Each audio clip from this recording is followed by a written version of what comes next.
季娘子，哎呦，你是鬼啊！你一大清早的跑来我，大早上闹什么鬼啊？你受伤了？我去叫诸葛来接你啊！哎，我能和你聊聊吗？你的伤口需要赶快处理，我见不得血。你怕我连累你？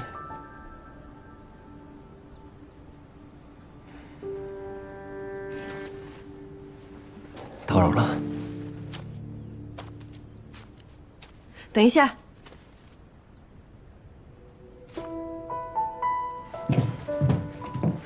最好你惹的不是什么大麻烦，不然我把你丢到江里喂鱼。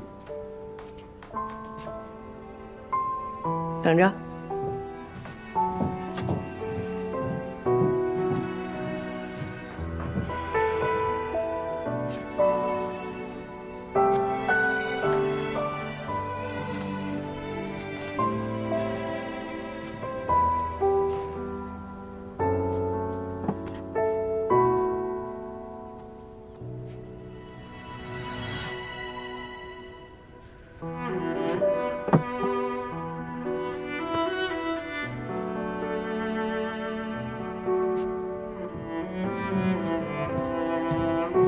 这是李白。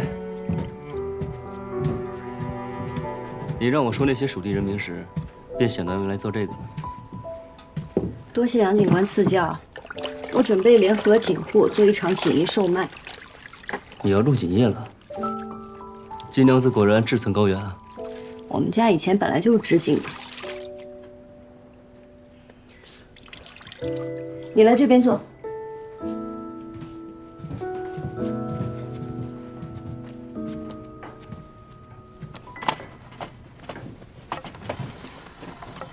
季娘子这是准备给我割连医治啊？我又不是大夫，你要救命也不会找我。那，擦擦伤口。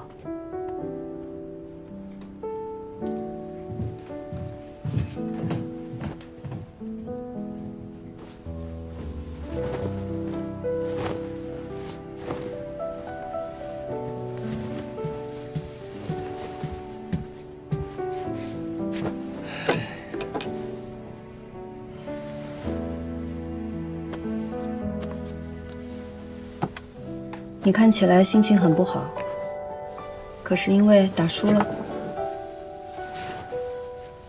我看着像输不起的人吗？那得看输的是什么。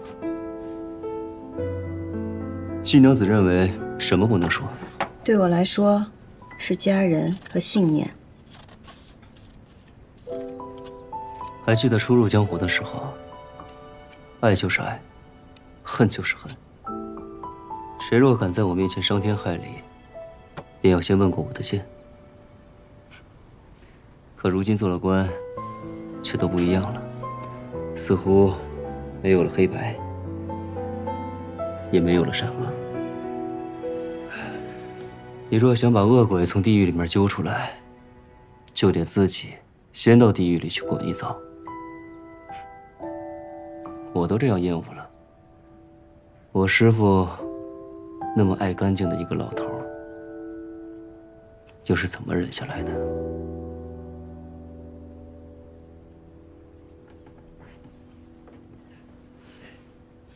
季娘子似乎不愿意跟我聊天。杨警官说话向来草蛇灰线，步步为营，我听不懂，所以也不知道该怎么聊。你想知道？可你若知道了，就下不了这条船了。我得先知道答案，再考虑要不要上杨警官这条船。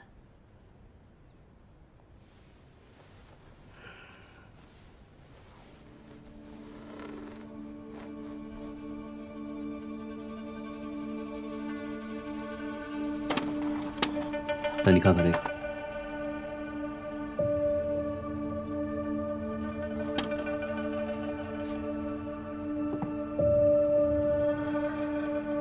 这是从哪儿得来的？捡的。有什么问题吗？不知道。上任警官沈如风是我师傅，我不相信他是病死的。我这次回益州，便是为了来查他的命案。这厮，就是我在查此事的时候得来的。这厮用的是我阿耶蜀红丝的配方，但染丝与织锦不同，天气、温度、湿度的不同，都会导致丝线颜色瞬息万变。染丝的人必须站在染缸边随机应变，所以，即便有了秘方，也未必能染出真正的蜀红丝。你说这丝是假的？为了增亮固色，用硫磺熏制过，与真正的蜀红丝谬于千里。我阿爷去世后，市面上偶尔也出现过仿制的蜀红丝，我见过几次，这次这个算是最接近真品的了。杨警官，上次你说宫中急需蜀红丝为皇后补衣，你不会病急乱投医，把这丝当作蜀红丝交往长安去了吧？你可还记得你阿耶因何获罪？你到底想说什么？我师父临死前，就是在调查蜀红丝，还有你阿爷的案子。金娘子有没有想过，我们想要的，很有可能会是同一个真相？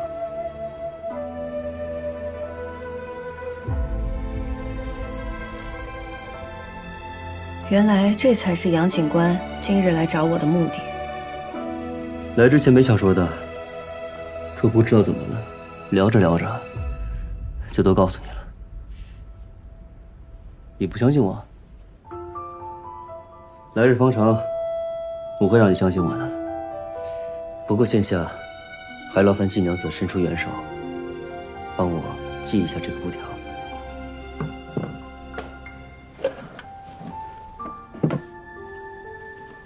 热水免费，伤药无钱。要钱没有，要命一条。来，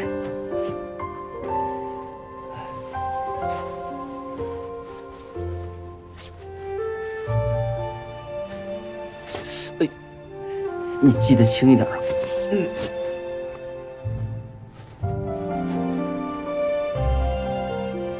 季娘子这手劲够大的。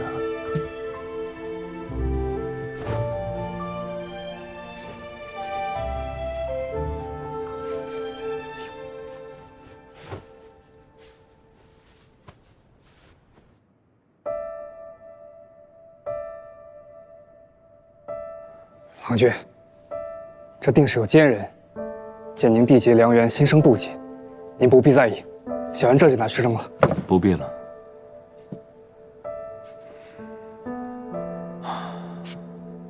薄情寡性，估计日后全益州的人都会这么看我。我不在乎。祖父有权，他可以让全府上下都按照他的规矩活着。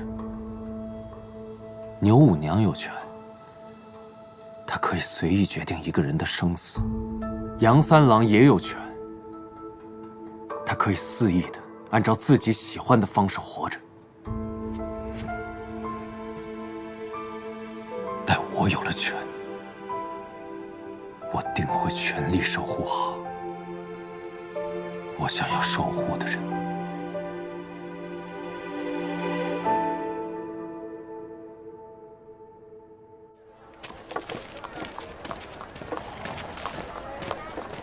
那厮不能往宫里献。现如今你把这假的都送到了长安，就必须得承认它是真的。牛五娘就是想用这家属，将你捆成一根绳上的蚂蚱呀！不送，他怎么会放过我们？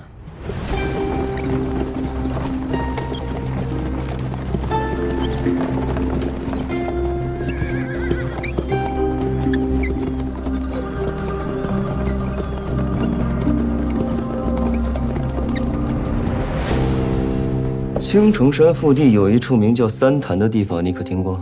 听说过。找人去那附近找找，尤其是在路过有蓝色野花的地方。你之前去过哪里？青城山。这就对了。你看，这种蓝色都在矿物染料中提取，很少在草本中出现。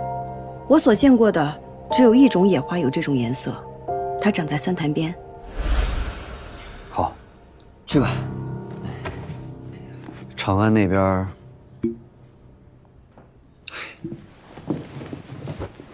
杨三郎，你这是在赌命啊！你怕我死啊？啊？那到时候让人给你换一个既听话又稳妥的同盟，那岂不是更好啊？牛瑾不是回城，他怕是比牛五娘更不好对付。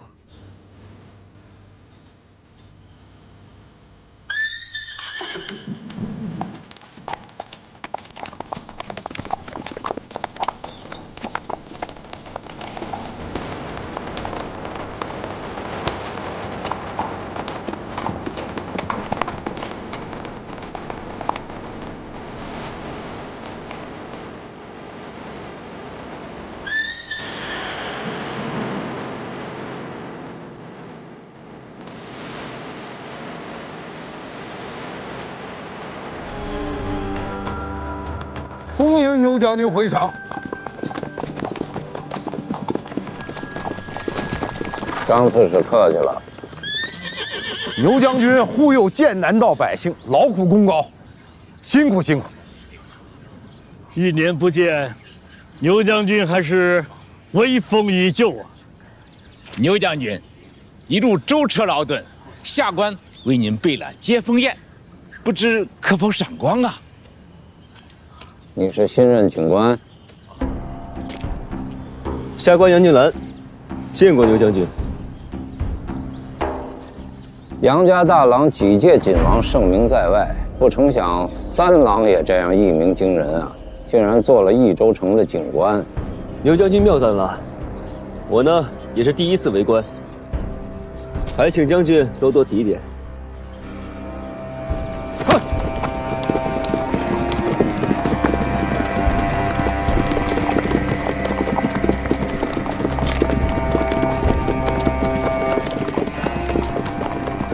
牛副都督此人虽非善类，但到底这益州城是节度使的益州城。张刺史是节帅在益州城的一双眼睛，有张刺史在，他牛副都督怎么着也不敢明目张胆地动手。满城相迎，他连马都没下。刘瑾手握兵权，战功累累，是节帅手下第1员猛将，他自然不把任何人放在眼里。但是，他只是个副都督，就算他再狂妄，终归还是有几分忌惮的。人家都说于掌柜不通人情，我看并非如此。人情是要给有人性的人做，没有人性，哼，我理他做什么？多谢于掌柜夸赞。您今日约我在此，可是那些衣服做好了？啊，那衣服就在对门的铺子里。晚些时候，请季娘子衣冠。季娘子这些好主意，跟谁合作，对方都会欣然接受的。为何找我于家呢？飞花会刚刚成立，有名气而无底蕴，和大景户同盟自然是最好的。于掌柜为人正直，人心宽厚，自是殷殷首选。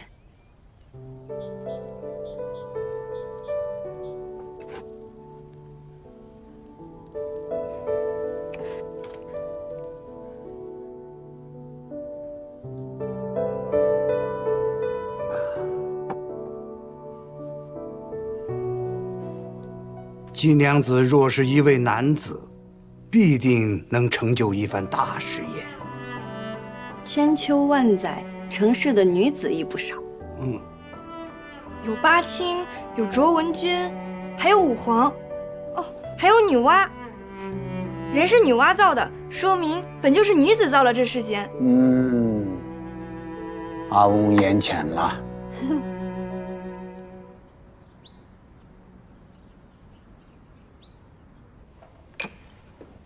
阿爷，请用茶。你好大的胆子呀！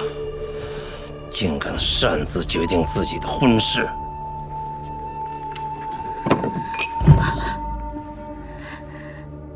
这没你的事儿，还不下去？是。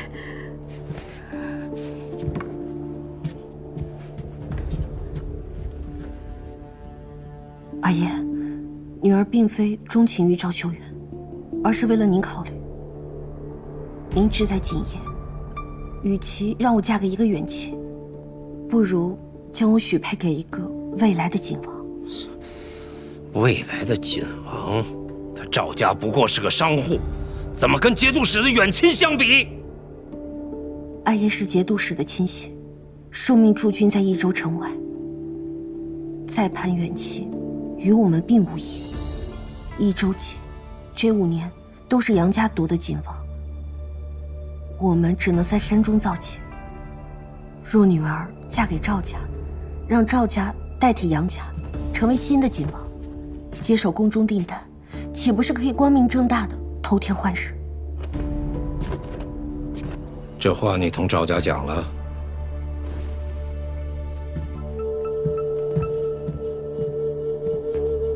待女儿嫁入赵家，成为一家人，一荣俱荣，一损俱损，这个道理，我想他们会明白。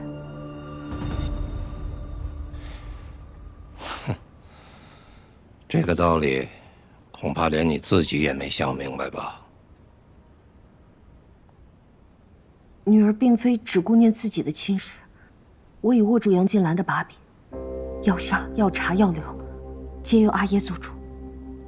我听说杨静兰查到锦房了，调杨金兰上钩的地方是假的，我们真正的锦房还在原来那处，戒备森严，还请阿爷放心。一连死了3个军官，朝廷之前不查，是因为自顾不暇。如今太子缓和了2派之争，朝廷断不会像之前那样对地方睁一只眼闭一只眼。蜀锦价值连城，朝廷绝不会放任。等这批织造完成之后，立刻把那锦房处理了，以免夜长梦多。至于那个锦官，暂且先不要动他。女儿明白。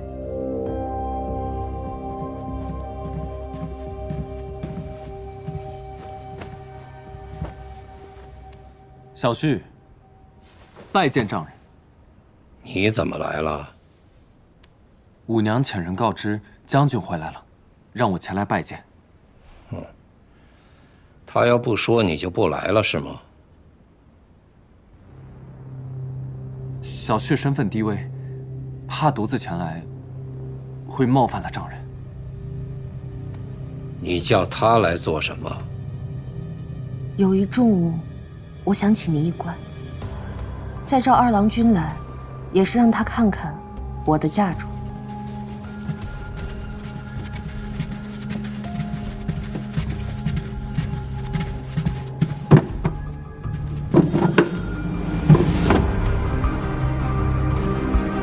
蜀红丝。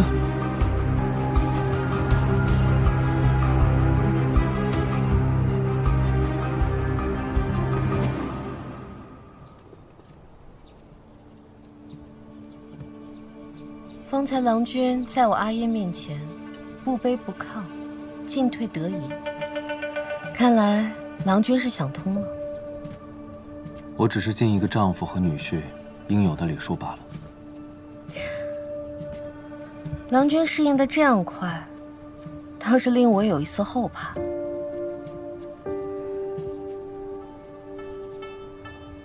既然成婚已是事实，即便我心中不悦，我也会以一个丈夫的责任待你。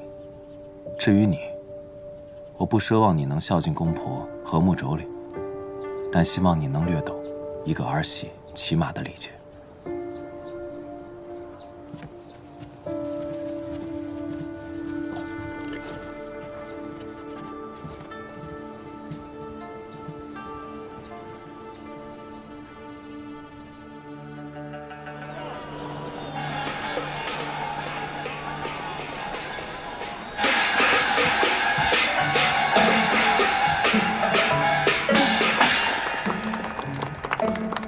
诸位街坊乡亲们，少林爷老曾言：“小看红湿处，花重锦官城”，道出了我们蜀锦的风流灿烂。前不久，我们飞花会借青莲居士、女教书等名士才女的诗词，挥发灵感，与余家锦合作，做成10种华服。今日与大家共赏。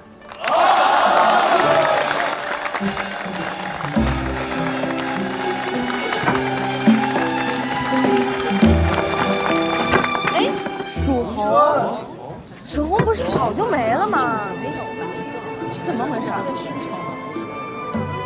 我季家以蜀红丝闻名，家父去世后，蜀红丝也随之绝迹。但蜀红一词，它的原意是指蜀地染出的红色。小女不才，不能重现我阿耶的蜀红丝，但是我能为大家现看更多的蜀红。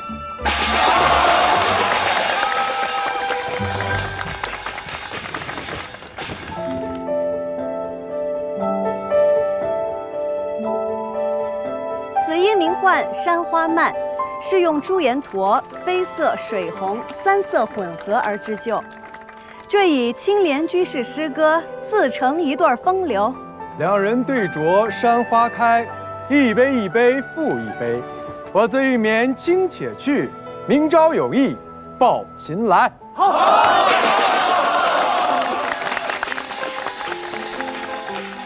此衣名唤九霞，留银红做主色，丁香和橘红为配色，乃是取自女教书的诗词。酒席分为9色霞，武陵仙域五云车。春风因过东君社，偷样人间染百花。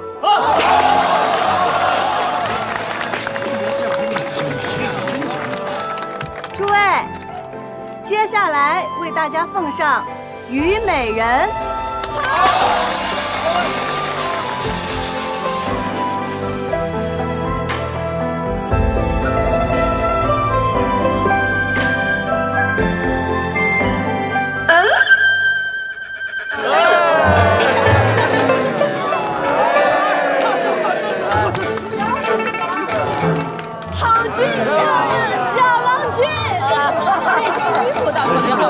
只是那头上的花和脸上的胭脂，老天爷！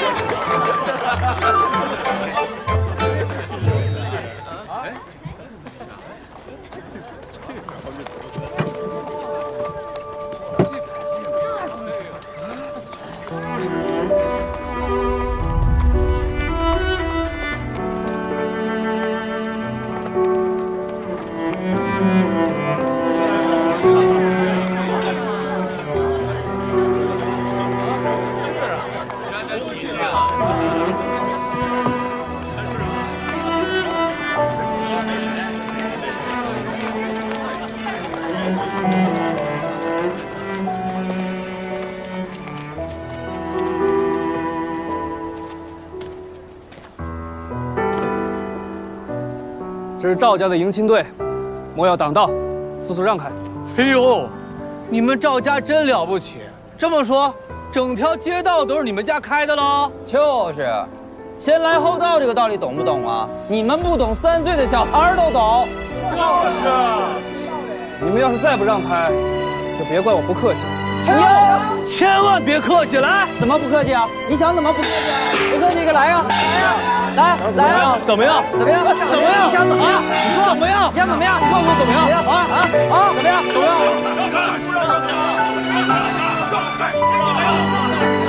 我们快让！让开！让！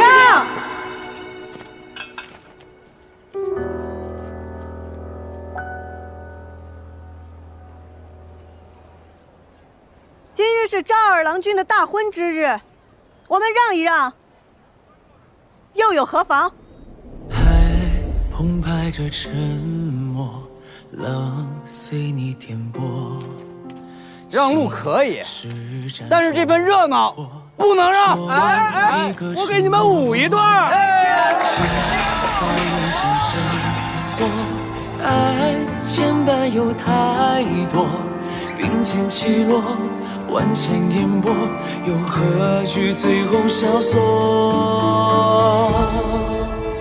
年年常常，只为一瞬的天荒，远远成双，生我孤影又何妨？念念不忘，交织比爱更长，一生回望。祖父答应我，说若我能取得这次的锦王，就允我向季家提亲。还没有放飞就灵验了呢。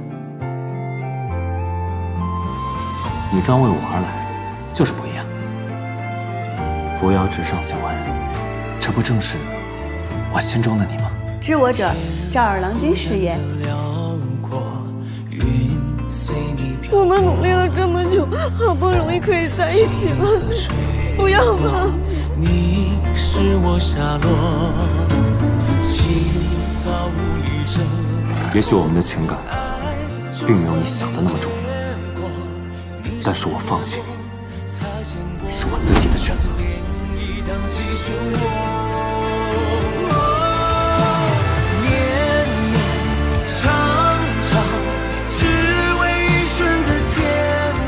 黄旗接待，代代相传。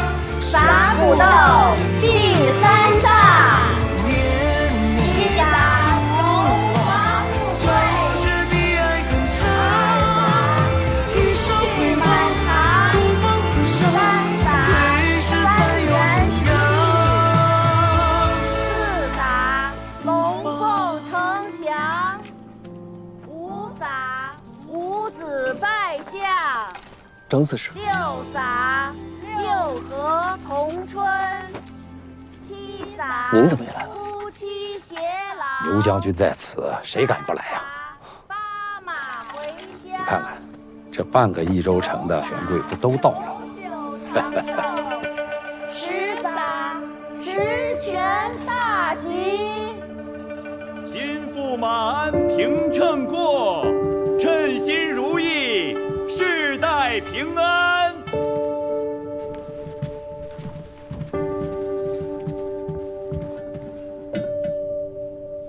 望庆斩拜，夫妇一体，携岁永离。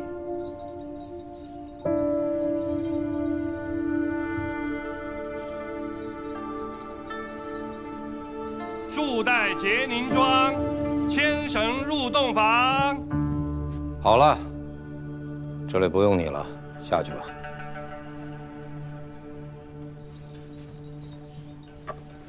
贤婿留一下。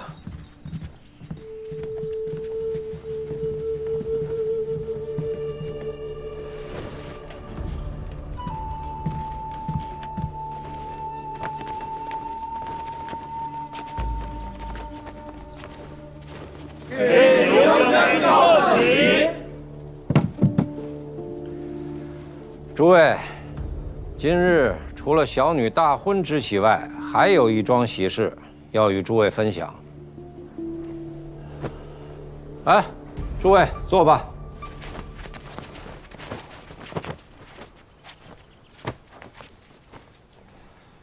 贤婿，趁着今日大家都在，把你的心血拿出来，让大家看看。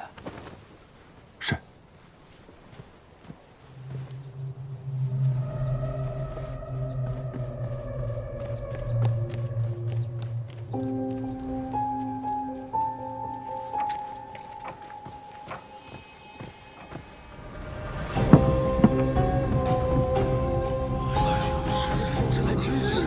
简直不可思议！这是如此水平，我没看错。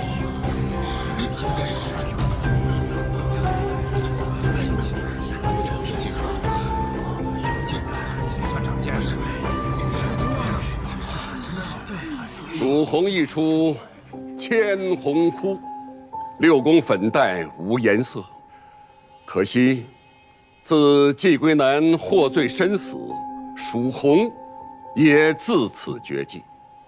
多年来，我赵家儿孙们立志重现蜀红的风采。皇天不负有心人，吾孙赵修元也是赵家的未来家主，终于研制出了这能让千红枯竭的蜀红。这赵二郎不是织锦的吗？怎么还学会染丝了？难道他跟那个金英英他们俩这？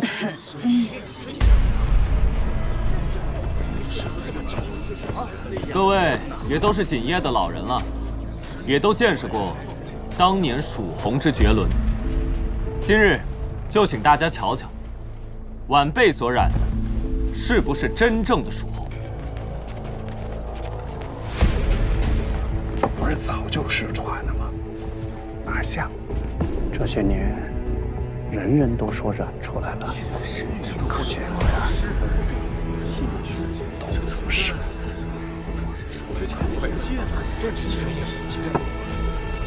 传进士兄妹速来赏赐！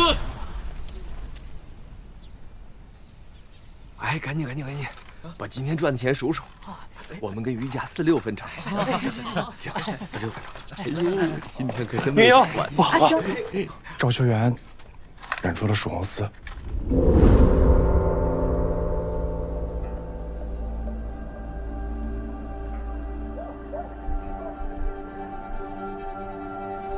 杨警官，今日请你来，就是要你当众断一断，这蜀红丝是真是假？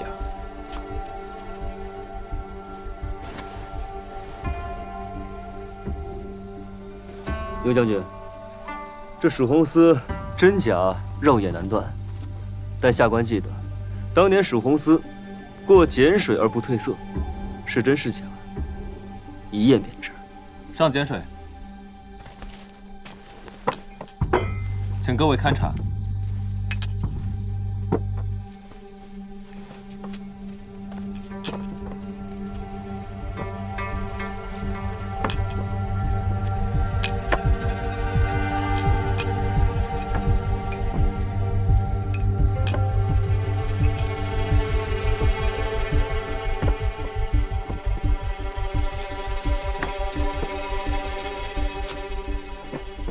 恭贺赵二郎重现蜀红丝。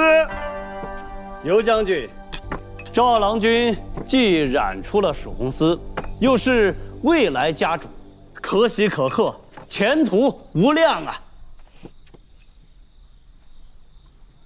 杨警官，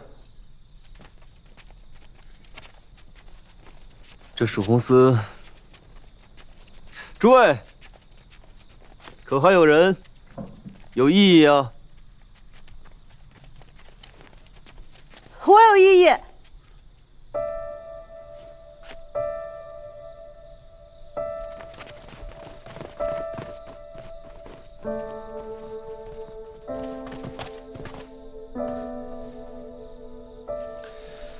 季娘子来的正好，看看与你阿耶的蜀红丝有何区别呀？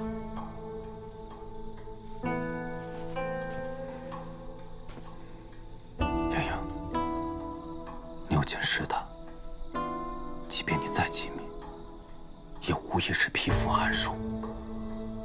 三思啊！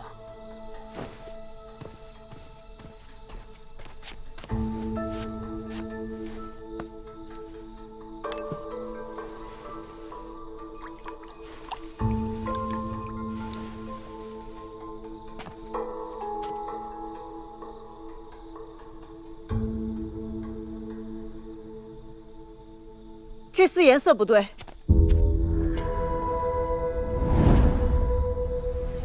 真正的蜀红丝经碱水，颜色分毫不褪，可这丝却暗淡了。诸位可以仔细辨别手中红丝，若是以前的红有10分，那如今便只有7分。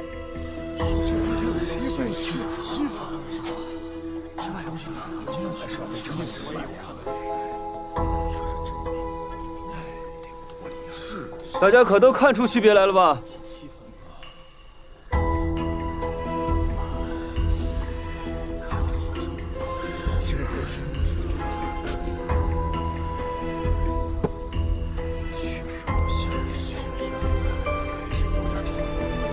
延续，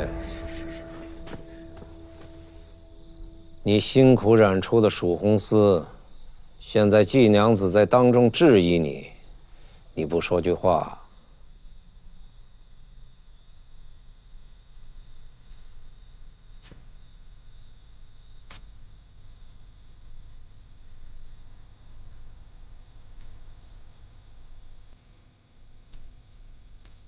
众所周知，蜀红丝是季伯父所独创，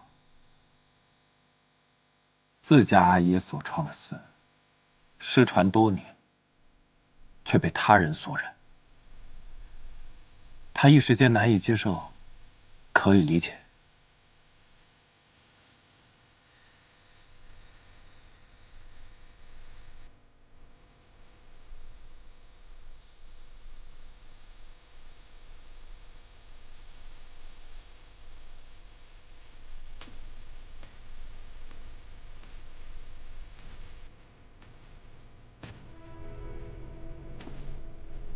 锦有风姿，人亦当有风骨。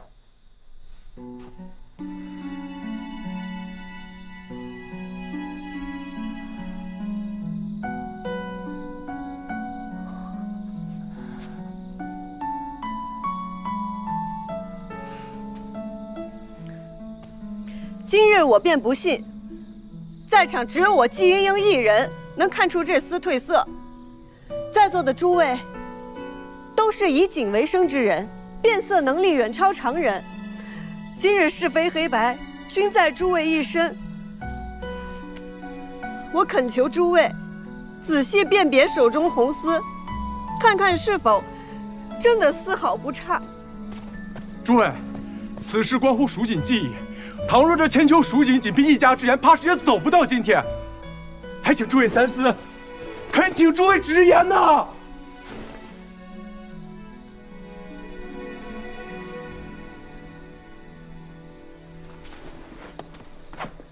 刘将军，晚辈眼拙，着实瞧不清这褪没褪色。不过我曾亲自摸过季家染制的蜀红丝，这手感确实是不一样。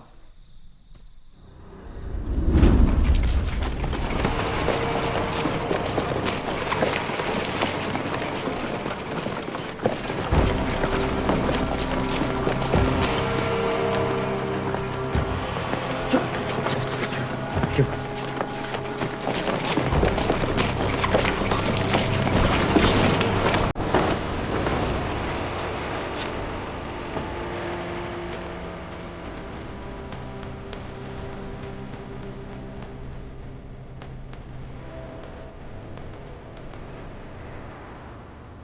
杨家二郎，你这手感同季娘子那眼力一样，俱属一家之言。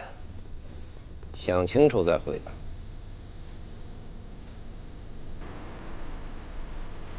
哎，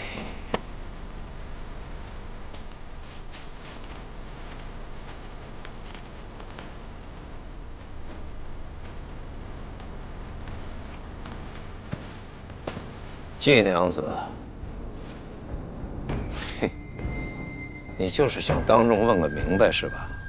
好，本将军帮你问。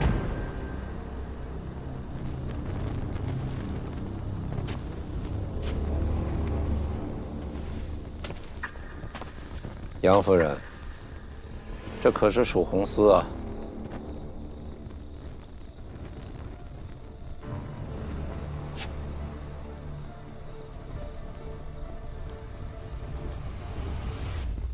民妇只懂生意，不懂织锦，所以也看不出这丝有什么区别。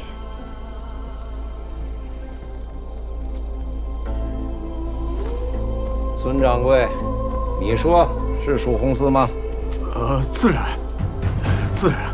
王掌柜说，千真万确，这确实就是蜀红丝。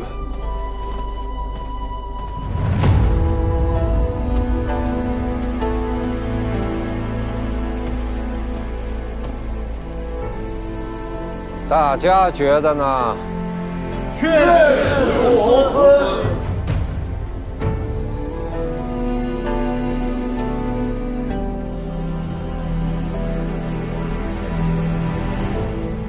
指鹿为马，颠倒黑白。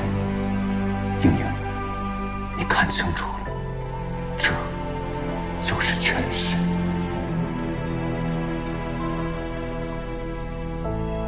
金娘子，既然大家都觉得是，你又何必自欺？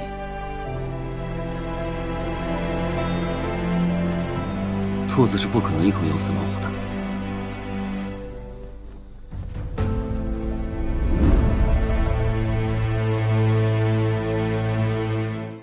落英缤纷过，跌进尘埃，却在尘埃中开花结果。浣花溪畔的粉末，牵引飞花之间落。岁月若飞梭，一身萧索，却在萧索中走出阡陌。换尽迷途与扑朔，为心里惊鸿一抹。